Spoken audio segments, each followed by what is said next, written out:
রহমানির রহিম। বাংলাদেশ জাতীয়তাবাদী মৎস্যজীবী দল কালিয়াতি উপজেলা শাখা কর্তৃক আয়োজিত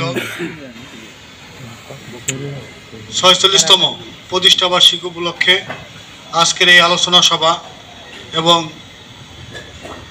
দোয়া এবং মোনাজাত সহযোদ্ধা সভাপতি, স্নেহভাজন সাধারণ সম্পাদক সহ নবগঠিত মৎস্যজীবী দলের সকল নেতৃবৃন্দকে বাংলাদেশ জাতীয়তাবাদী দল বিএনপি কালিয়াতি উপজেলা শাখার পক্ষ থেকে ধন্যবাদ এবং সংগ্রামী সালাম জানাচ্ছি। আসসালামু আলাইকুম।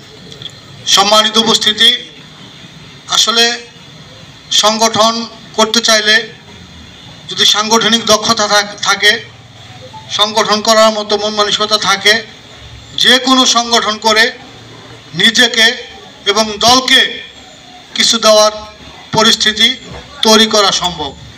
আমি ধন্যবাদ জানাই এই নবগঠিত মৎস্যজীবী দলের যে সকল নেতৃবৃন্দ রয়েছেন। আপনাদের কমিটি পাওয়ার পরেই আপনাদের সৌভাগ্য যে আপনারা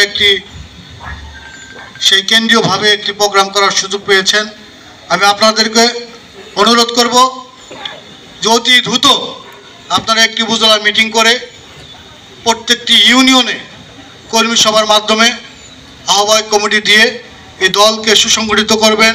সেই সাথে এ জায়গায় উপজেলা বিএনপির সিনিয়র ভাইস প্রেসিডেন্ট, যুগ্ম সম্পাদক সহ অন্যান্য নেতৃবৃন্দ রয়েছে, ভাইস প্রেসিডেন্ট রয়েছে।